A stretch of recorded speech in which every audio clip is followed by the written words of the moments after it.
El Señor esté con ustedes. Y con tu espíritu. Lectura del Santo Evangelio según San Marcos. Gloria a ti, Señor.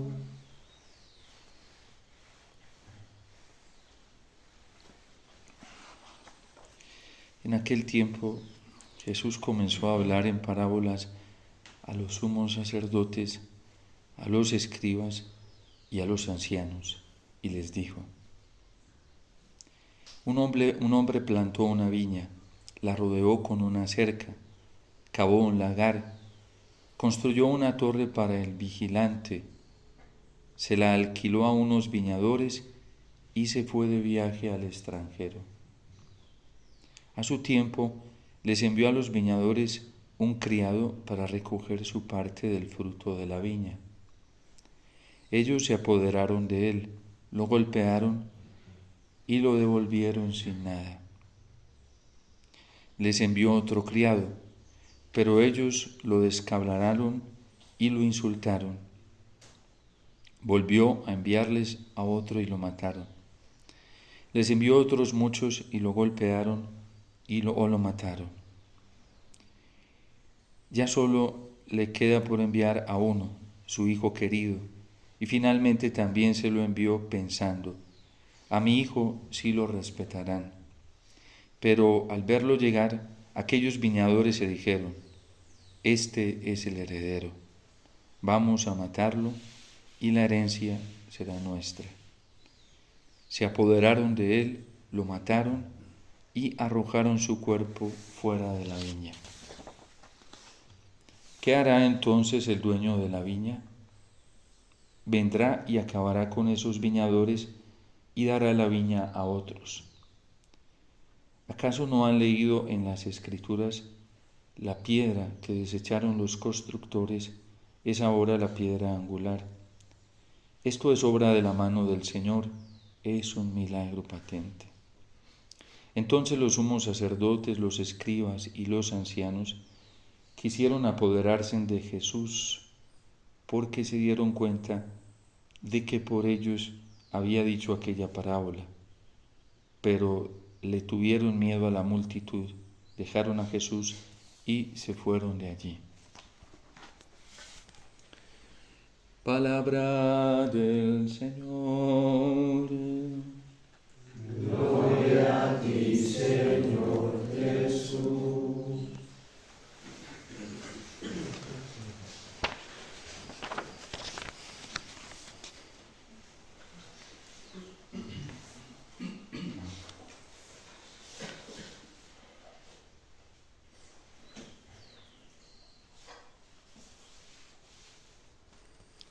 Les escribo a ustedes los que han obtenido una fe tan preciosa como la nuestra. Dios plantó una viña. Cuando nos creó, somos su viña. Nuestra vida es su viña. La rodeó, cavó en ella, hizo un lagar, la protegió, la cuidó e incluso cuando esta viña se había perdido por los celos y las envidias del demonio y la pervirtió, Dios la recuperó nuevamente, mandando a su Hijo. Es una viña que es doblemente de Dios, le pertenece a Dios. Y por eso a nosotros los cristianos no se nos tolera ni se nos permite vivir una vida contraria a la santidad que recibimos. No es que nos la van a dar. Eso sería absurdo, pensar que Dios a unos les dio la gracia y a otros no, para vivir la fidelidad evangélica a los principios de la fe y la moral. Además, eso es herético. De hecho, hoy San Pedro dice en esta primera carta que a todos los que han recibido esta fe les ha otorgado todo lo necesario para llevar una vida en santidad. ¿Y por qué no tiene derecho Dios a venir a reclamar esa santidad a través de sus profetas? ¿Por qué no tiene derecho Dios a denunciar lo que se vive de manera incorrecta, incongruente a esa santidad que ya nos dio de manera gratuita, a una vida a su imagen y semejanza y una vida de santidad? ¿Por qué no tiene derecho Dios a denunciar todo aquello que no hace parte de la vida de santidad en un amor total y puro a Él? Eso fue lo que pasó precisamente con los viñadores. Cuando vinieron los profetas a decirles, oigan, Dios está pidiendo un culto verdadero de santidad. Dios no necesita cultos externos de maquillaje, apariencias, de amor a Él, amores de boca.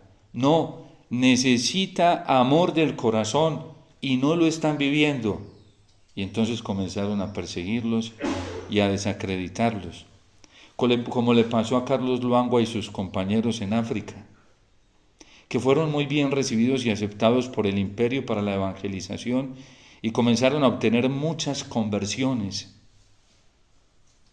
porque vinieron a decirle a los viñadores pues que no estaban viviendo de acuerdo a como Dios los había creado y a las gracias que les había dado. Y muchísima gente humilde y sencilla hizo caso y se convirtió. No se puso a pelear con la verdad. Se convirtieron muchos, pero se comenzó a despertar celos y envidias dentro de la corte, porque a estos hombres por admiración los metieron a trabajar en la corte del rey, pero algunos se pusieron celosos y lo primero que hicieron fue despreciarlos en su corazón. Por ahí empieza el diablo. No es afuera, es adentro. Qué terrible es la murmuración del corazón.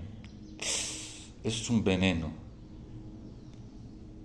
Y uno de los cercanos al rey comenzó a conspirar internamente contra ellos, hasta que después comenzó de manera sutil, con picante, a hablar mal de ellos.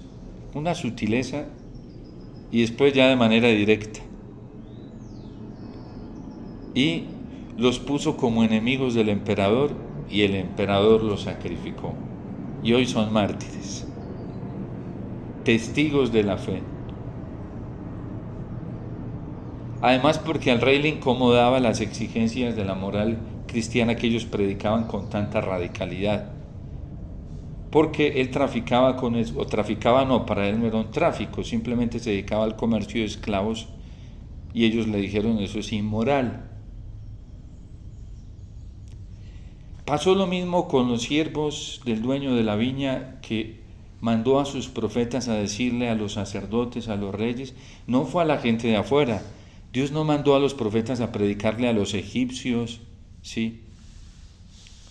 A los persas, no. Mandó a los profetas a predicarle a los de su casa. Era una nación regia consagrada a Yahvé, pero ellos estaban dando antitestimonio y se ufanaban de vivir una vida santa, fiel, y decían es que nosotros amamos a Yahvé y por Él hacemos todo. Y el Señor comienza a través de los profetas a decir ese culto no es verdadero. Ellos son hipócritas. Ellos no me adoran de verdad. Y ofrecen sacrificios, hacen largas oraciones, celebran días cultuales de los novilunios, solemnidades, fiestas, y van con pámpanos al templo. No me gusta eso. No me gusta. Porque de manera escondida son corruptos. El Papa Francisco lo ha dicho. Dice, pecadores arrepentidos, sí,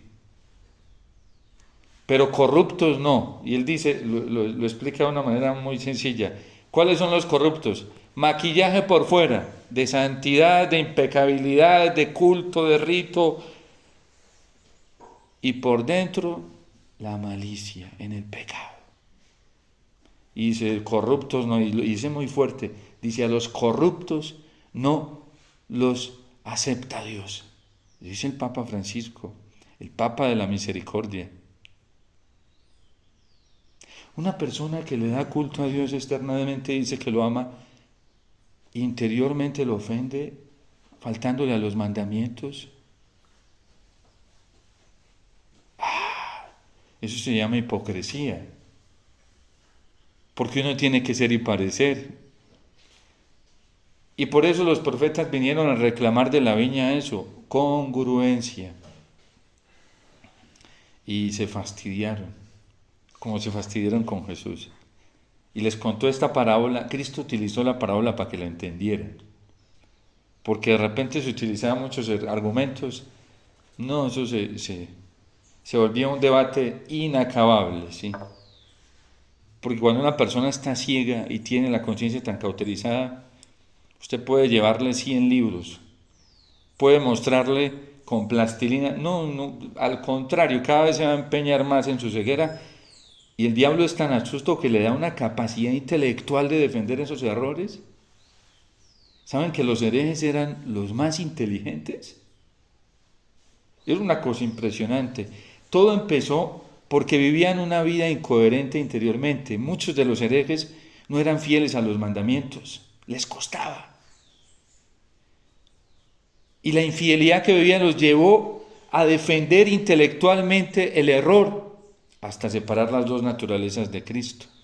Porque como era imposible vivir la santidad a esa medida como la exigían los cristianos, como exigía el Señor de la viña los frutos, eso es imposible. Entonces comenzaban intelectualmente a defender hasta que llegaron a separar las dos naturalezas de Cristo, la humana y la divina. Tenía que ser así, porque es que si la unían las dos, tenían que aceptar que sí era posible vivir una santidad y que Cristo en su humanidad vivió santamente. Entonces había que separarlo, para no tener que tener el remordimiento de conciencia y decir, eso es verdad, soy yo el que estoy mal y el que estoy bebiendo mediocremente. Por una falta sencilla de reconocimiento de sí mismo de las culpas y simplemente pedirle perdón a Dios, se llegó a todo eso. Eso es así. Qué terrible es una persona cuando se empecina en su pecado. ¿Y saben qué es lo más grave? Cuando lo justifica interiormente como algo, eso es gravísimo, porque con eso el diablo está feliz alimentándole, le da argumentos, sigue, yo te doy, y te voy a mostrar para que sigas ahí, tú eres el que estás en lo correcto, y eso termina destruyendo a la persona, porque esa persona no experimenta paz en su corazón, no experimenta el gozo del Espíritu, no experimenta la dicha sobrenatural, no experimenta la libertad de los hijos de Dios. En cambio, el que se da golpes como el publicano del templo dice, mea culpa, es mía. Sí, es verdad, yo he fallado. Y Señor, y como tu misericordia es eterna, vengo a pedirte que me perdones. Y quiero cambiar. Estoy dispuesto a hacer lo que sea por vivir unido a ti, Señor. Esos corazones le gustan mucho al Señor y eso los exalta. El Señor, el problema no es de allá afuera, es mío. Pero los fariseos no quisieron reconocer. Y quien lo creyera, fue tan tremendo que a los profetas les tocó Dios derramó el carisma profético en Israel de una forma tan abundante que se convirtió en una institución. Porque Dios derramó carisma profético hasta en mujeres y todo, eran grupos para salvar a su pueblo. Y la mayoría, no es la minoría, ahí están los textos bíblicos, ¿sí? Vayan al libro de los Reyes, primera y segunda de Samuel, vayan a los profetas mayores, menores que nos muestra ahí la Biblia. La mayoría de los profetas se pervirtieron con esos dones. Unos porque les daba miedo, que no los aceptaran y que los despreciaran. A otros porque les interesaba la platica, ¿sí? También les gustaba la plata, es que siempre ha existido, ¿sí?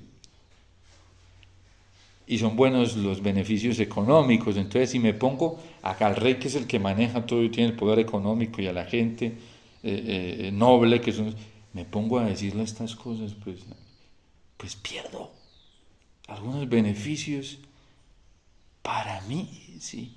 Para poder seguir al Señor. Y a otros les gustaba el poder y la fama. Y entonces veían a los verdaderos profetas, a Elías, más de 400 profetas pervertidos de Yahvé, y solamente quedó Elías. Solo quedó yo, le dice Elías, en una crisis terrible al Señor. Elías hasta pensó que eso no era de Dios, lo que él estaba viviendo. Y el Señor le dijo, no, fui yo el que te mandé, no tengas miedo. Pero Señor, tanto, sí, ahí está mi pueblo. ¿Creíste que era mentira? ¿Es en serio? Mi pueblo está pervertido. ¿Y entonces cómo se van a salvar? No te preocupes, Elías, que yo sé cómo los voy a salvar. Pero tú no calles. Y lo mata, Elías, bueno, Elías fue el único que no lo mataron, pero lo persiguieron hasta la muerte, sí. Dios se lo tuvo que llevar, como dice el Salmo hoy, que lo salvó, sí. Lo cubrió el Omnipotente, lo refugió. A los otros, a Jeremías lo salvó a través de la muerte. Lo salvó. Lo mataron. Cristo está contando esa historia en esta parábola, lo que hicieron con todos los profetas. Ningún profeta fue aceptado. Ninguno. Ninguno. Ninguno de los apóstoles, cuando se decidió radicalmente por el Señor, fue aceptado. Ninguno. A Juan, que fue el que no murió, derramando de su sangre, lo metieron allá a la isla de Pasmos. ¿Por qué? Porque lo aplaudían. Porque les gustaba todo lo que decía. Y también vivieron ellos también vivieron lo mismo de Jesús, la traición de los suyos, de los cercanos. De hecho, San Pedro nos va a contar en el capítulo 2 de esta misma carta cómo la corrupción estaba infiltrada dentro de las mismas comunidades cristianas, no fuera. Y entonces dice hoy San Pedro que a todos el Señor nos ha otorgado lo necesario para llevar una vida de santidad. ¿Cómo hay algunos que dicen que no? Que esa gracia solamente es para algunos. Piensen si eso tiene lógica en un Dios que ama a todos. Porque si ama a todos y da a todos su generosidad, entonces este Dios sí es más al estilo gnóstico, ¿sí? De gnosticismo, la herejía del gnosticismo, que solamente a algunos les daba eran los neumáticos porque les daba la gracia de vivir santamente, a otros no. Qué terrible un Dios así, por eso la Iglesia rechazó y condenó esa herejía. Hoy hay algunos dentro de la Iglesia que socavadamente piensan así. No, como yo caigo en este pecado, pues a mí no me dio Dios la gracia de salir de este pecado. Más bien Dios utiliza este pecado para que yo viva en la humildad. ¿Quién dijo que Dios? Imagínense Dios utilizando un mal tan terrible, tan espantoso como es el pecado para sacar humildad. Dios no es así. Dios utiliza amor para sacarnos del pecado. Utiliza pureza para sacarnos del pecado. Utiliza santidad para sacarnos del pecado. Manda su espíritu abundante en gracia y en fuerza para sacarnos del pecado. De hecho, nosotros lo tenemos en nuestras constituciones, pero es un principio cristiano. Nosotros hacemos una promesa de humildad y dice, por la promesa de humildad reconocemos nuestra condición de criaturas ante nuestro Creador y por lo tanto nuestra dependencia absoluta de Él. ¿Qué significa eso? Caer en el pecado es un problema de fe, de desconfianza.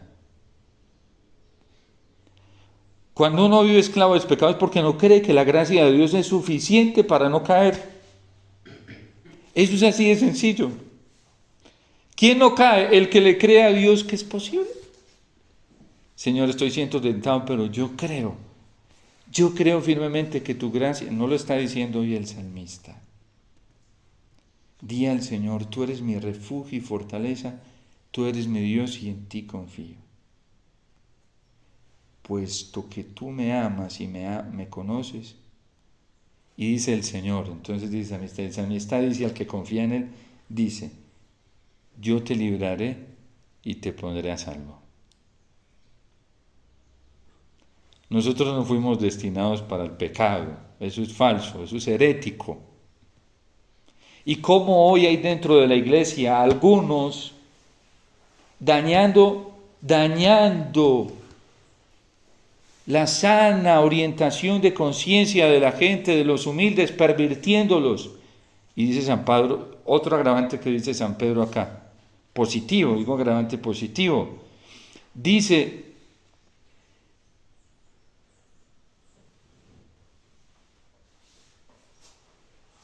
por medio de los cuales nos han sido otorgados también los grandes y maravillosos bienes prometidos, para que por ellos puedan ustedes escapar de la corrupción. Dios nos dio todos los bienes necesarios para vivir en santidad y nos dio todos los bienes necesarios para escapar de la corrupción. No tenemos ni siquiera excusa para caer en el error. El Concilio Vaticano II, en la Gaudium et Spes, numeral 19, ¿sí? El concilio hablando de las formas de ateísmo y de las raíces del ateísmo y describiendo el ateísmo como el mal más terrible de esta época. Y describe sus formas más generales, son varias. Por eso el gran problema de hoy no es el comunismo, y algunos se entretienen como si fuera el comunismo. El comunismo solo es un tentáculo, una parte de esto que el concilio llamó de una manera más fuerte ateísmo. El Papa Benedicto XVI hablaba del relativismo, la dictadura del relativismo. Es una forma de ateísmo, filtrada hoy dentro de la iglesia. Y habla de las diferentes formas de ateísmo que están corrompiendo. Y dice, y la iglesia tiene que mirar atentamente esto. Y también debe denunciar. No, porque es que si denuncia está juzgando y Dios dice que no hay que juzgar. Así es el relativismo. Sí, eso es puro relativismo. Pero a ustedes les dio, dice, por medio de los cuales les ha sido otorgado también los grandes y maravillosos bienes prometidos, para que por ellos puedan ustedes escapar de la corrupción que las pasiones desordenadas provocan en el mundo y lleguen a participar de la naturaleza divina. Entonces ya no solamente santos, sino que el Señor nos ha hecho una promesa y es participar de su naturaleza divina. No es que, ¿saben cuál es la promesa final que están esperando los santos en el cielo? Dios será todo, así será. Esa es la promesa. Dios será todo en todos. En el reino de los cielos será muy fácil ver a Dios. Ya no se necesitará fe. Será todo en todos. Será muy fácil ver la plenitud de su amor en todos. Por eso la vida del cielo va a ser una vida tan maravillosa. Allá no van a haber celos ni envidia, allá todo el mundo quiere desbordarse por todos. Quiere hacer lo que hace la Trinidad. Sí, entre comillas, si hubiera competencia, no hay competencia, pero es el que más cede. El que más cede para que el otro esté bien, para que el otro se sienta feliz, para que el otro se sienta pleno. Es contrario a lo que nos incita el demonio con la envidia y los celos, que son fruto del egoísmo en esta tierra. ¿A qué nos tienta? No a que todos estén bien, ¿sí? A que yo esté bien, ¿sí? No que los otros estén bien. Esa es la enfermedad tan terrible que vivimos. Las formas de ateísmo que corrompen, y es eso, nos va llevando a un encierro de sí mismo. De hecho, una de las formas que describe el Concilio Vaticano II en la Gaudium et Spes es la exaltación del hombre. Exaltar tanto al hombre que a Dios se menoscabe. Más bajito, Dios más bajito. Es más importante el prójimo que Dios. Es más importante que la persona esté bien, así esté en pecado. Y así le estés favoreciendo una vida de pecado. Eso es más importante porque eso se llama amor al prójimo. que darle culto a Dios. Así estamos. Lo dice la Gaudium et Spes y lo trae. Catecismo también hace la advertencia en el numeral 675. El catecismo va más allá y la llama la doctrina del anticristo.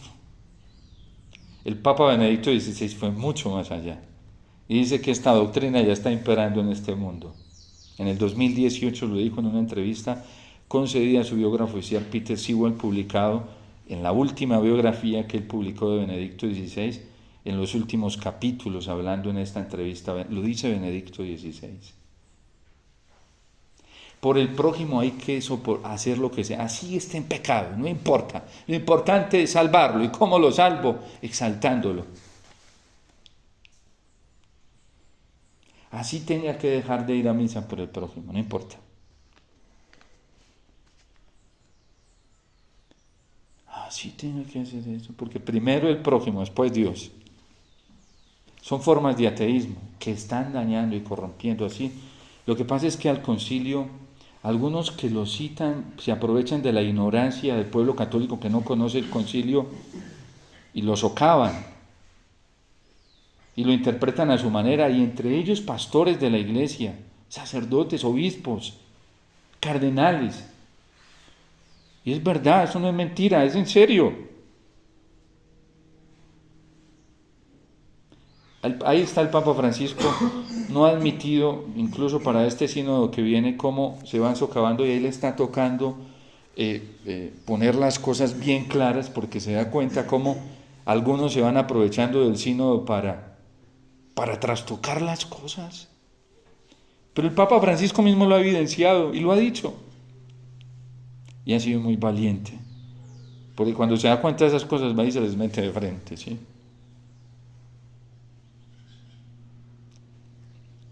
Es verdad. La viña del Señor, lo que es de Él, los que la administran, muchos que la administramos, no la estamos poniendo a producir los frutos de santidad y de perfección para los cuales el Señor ya nos capacitó. Y decía Monseñor Alfonso Uribe Jaramillo, obispo muy santo que tuvo esta diócesis, en una de sus enseñanzas, decía que en qué consistía la santidad. Ahí está en uno de sus audios. La santidad consiste en ausencia de pecado. Por lo tanto, la antítesis de la santidad, ¿qué es? El pecado. Pero hay algunos que dicen que cayendo en el pecado se vive santamente. Por eso hay que aceptarlo como parte de la vida. Nada más espantoso que eso. Espantoso. Y si no, esos que van a la Eucaristía y rezan con el sacerdote la oración del embolismo cuando dice: líbranos de todos los males y concédenos la paz en nuestros días, para que, ayudados por tu misericordia, vivamos siempre libres de pecado. ¿Será que no la rezan? En esos momentos omiten eso. La Iglesia cree y por eso pide al Señor que vivamos libres de pecado. Yo pregunto, esos que aconsejan todo eso, ¿cómo rezarán esa oración? Porque la Iglesia Católica cree que con la gracia de Dios, como San Pedro hoy lo está diciendo, se puede vivir libre de pecado.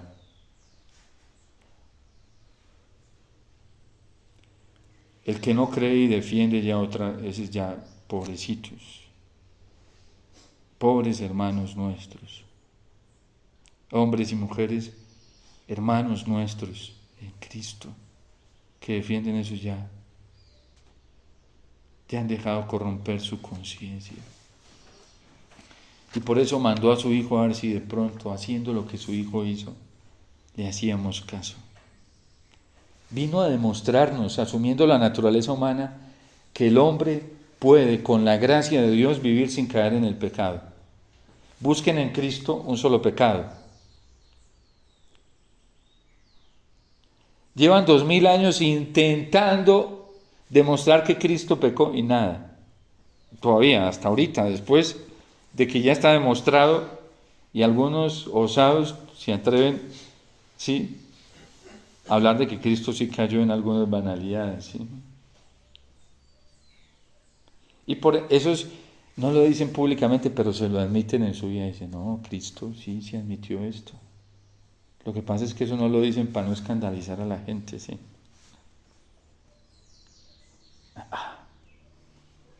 Los evangelios no nos dicen eso. Asumió la naturaleza humana, la tuya y la mía, y nos demostró que con la gracia de Dios, esa es a la que se está cogiendo el salmista hoy, sí es posible vivir una vida de santidad. Pero entonces a eso le llaman fanatismo, exageración, bueno, una cantidad, ustedes saben más que yo, ¿sí? Les tocará escucharlo muchas veces, ¿sí? Mandó a su hijo, ¿y qué hicieron con su hijo? Lo mataron. Y por eso hay gente que sí ha creído muy poca y ya disfruta, ya lo goza en esta tierra. Lo disfruta, se lo goza. Los frutos del reino de Dios, que le fueron quitados a unos y se les están dando a otros, se lo gozan.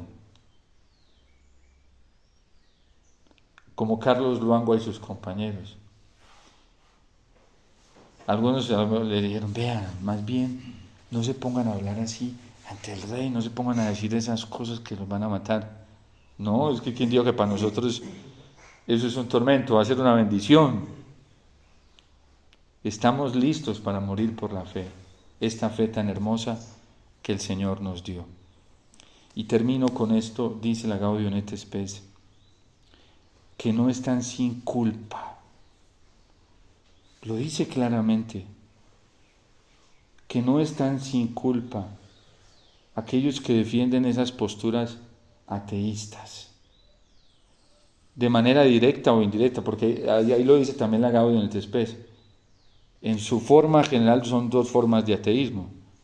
De hecho, en la iglesia hay gente que vive como atea. Eso sí, dicen que aman a Dios, pero su conducta es atea, ¿sí?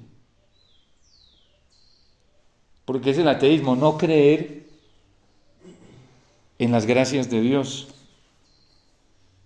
Algunos niegan su existencia, otros niegan la existencia de la posibilidad de vivir una vida de gracia, como Él nos la ha pedido, ¿sí?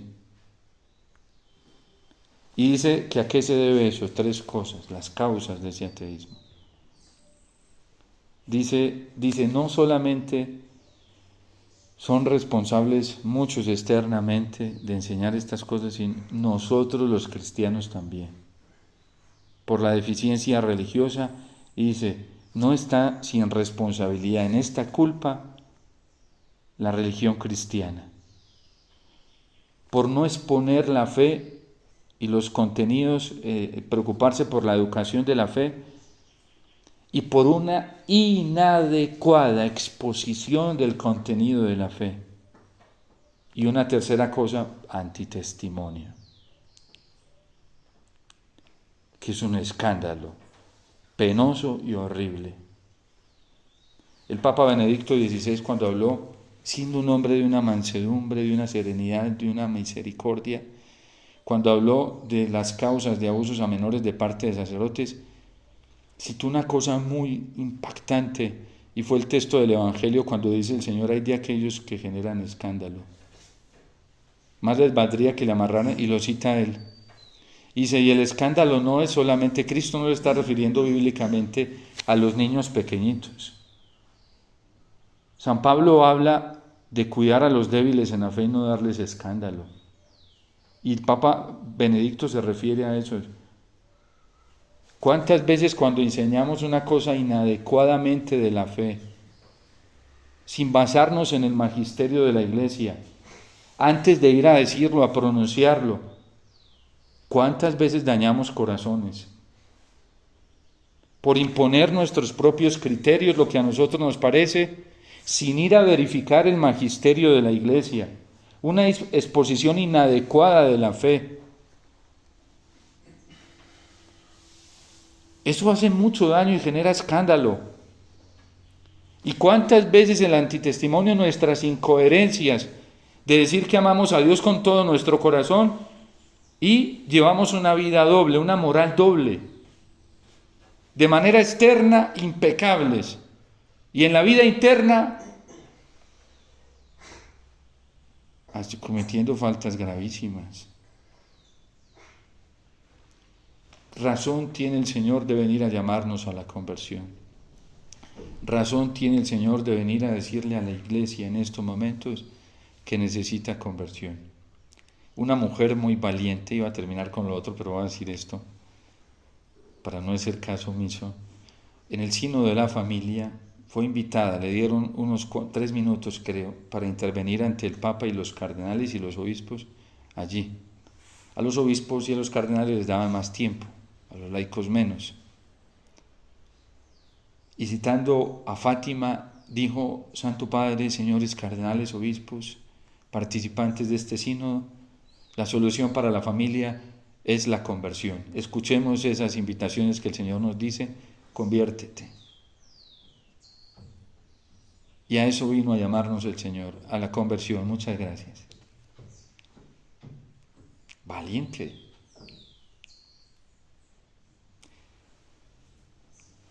Menos mal el Papa Francisco en ese sentido es humilde, lo reconoce y dice: recen por mí para que...